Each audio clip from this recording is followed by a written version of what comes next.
Kita beralih ke Jakarta, Saudara. Pemerintah pusat resmi menetapkan pemberlakuan pembatasan kegiatan masyarakat darurat di Jawa dan Bali.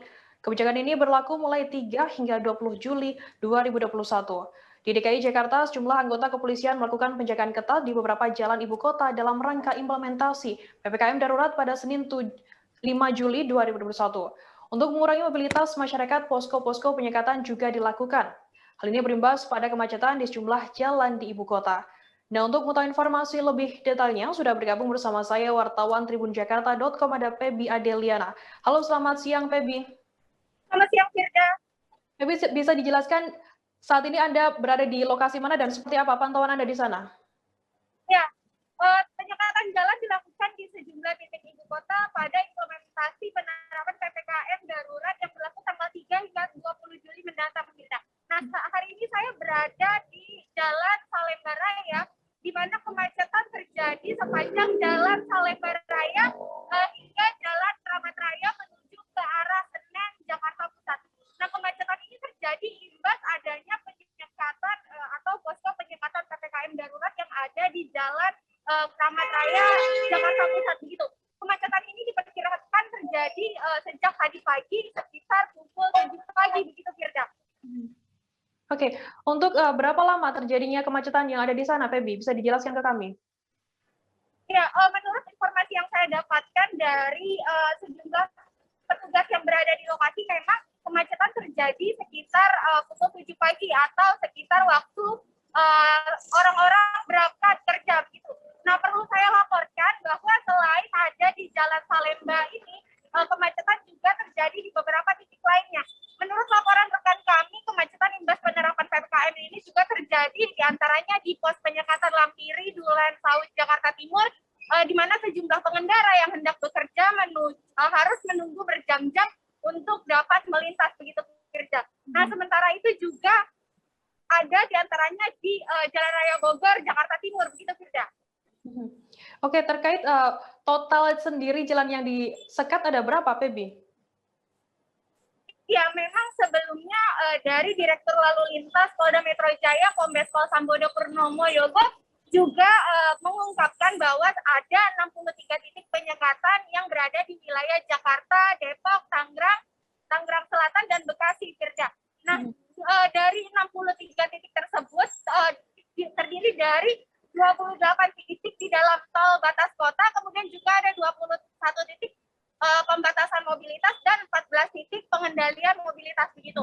Nah, 21 titik diantaranya adalah titik pembatasan mobilitas di lokasi rawan pelanggaran aturan PPKM darurat, seperti di Jakarta Pusat itu ada di Jalan Sabang, Jalan Cikini Raya, Jalan Asia Afrika, kemudian juga ada Jalan Apran, dan di Jakarta Timur ada di Banjir Kanal Timur atau BKT.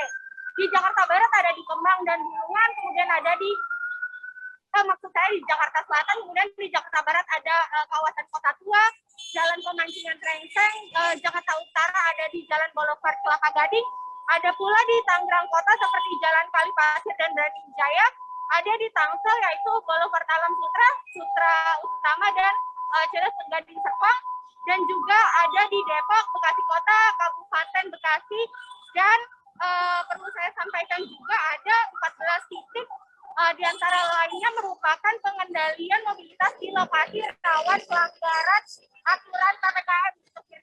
Nah, itu meliputi kawasan Jakarta Pusat, Jakarta Timur, Jakarta Selatan, Jakarta Utara, Jakarta Barat, dan Cikarang. Nah, di Jakarta Pusat sendiri ada di Jalan Kasa dan Jalan Salemba Tengah ini, Firda. Oke, Pebi, mungkin bisa dijelaskan kami bagaimana aturan yang diterapkan oleh pemerintah setempat untuk akses para pekerja yang ingin berkegiatan di Jakarta sana, Pebi?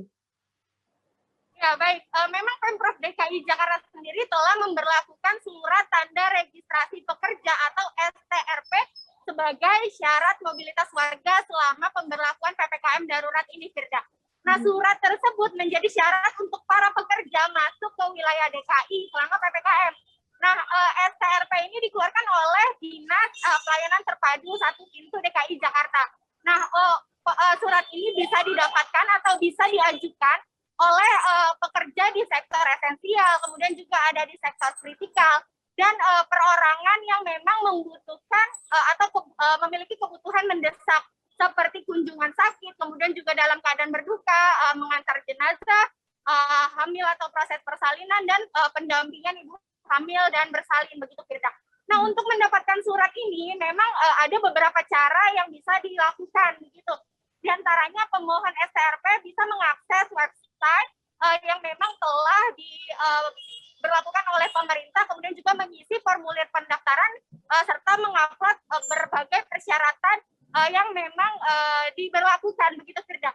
Nah, nantinya verifikasi berkas ini dilakukan oleh UP PM PTSP begitu. Nah, kemudian juga nantinya STRP ini bisa diunduh di website http.jakevo.jakarta.go.id begitu. Nah, pemerintah Provinsi DKI sendiri memastikan bahwa penerbitan STRP ini maksimal 5 jam sejak persyaratan dinyatakan lengkap.